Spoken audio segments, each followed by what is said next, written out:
So Denise, I have to tell you, principle number two, was a little bit unnerving for me.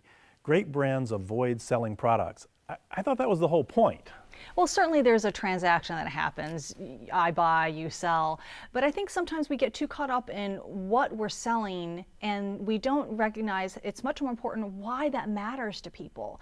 And so great brands actually facilitate and foster an emotional connection that then the product actually delivers on. But it's that emotional appeal that's really the most important. That's interesting. So one of the examples you give in the book is about Nike, and when they originally created their campaign for their products, it was a little more like, I guess, normal products, where they talked about the shoe and how it worked and how it appealed to professional runners. But they turned it around, didn't they? Yeah, when it was previewed in front of Nike sales managers at an annual meeting, the spots that were supposed to be stunning and provocative were met with reverential silence. And that was not what the CEO at the time was looking for. So he sent the agency back to the drawing board. And the chief marketing officer at the time observed, the problem with those spots is that they were all about Nike and not about our customers.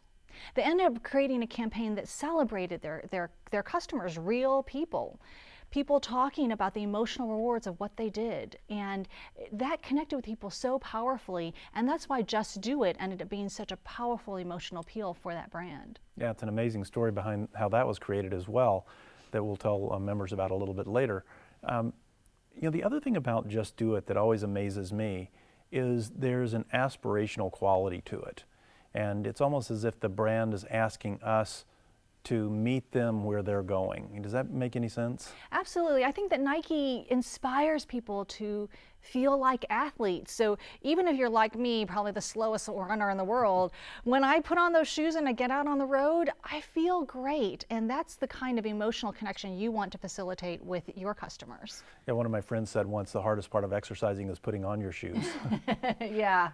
So how can the average company who's trying to create a more emotional connection with their customers, how do they do that? What are some ways they can do it? Well, I think it involves really asking yourself, what business are you really in? And doing an inventory and actually seeking out customer input on this as well to find out really, why do you matter?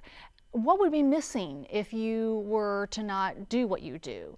What kind of impact are you really having on people's lives? And if you do some internal and external soul searching, I think that you will find a very emotional core that you can then leverage.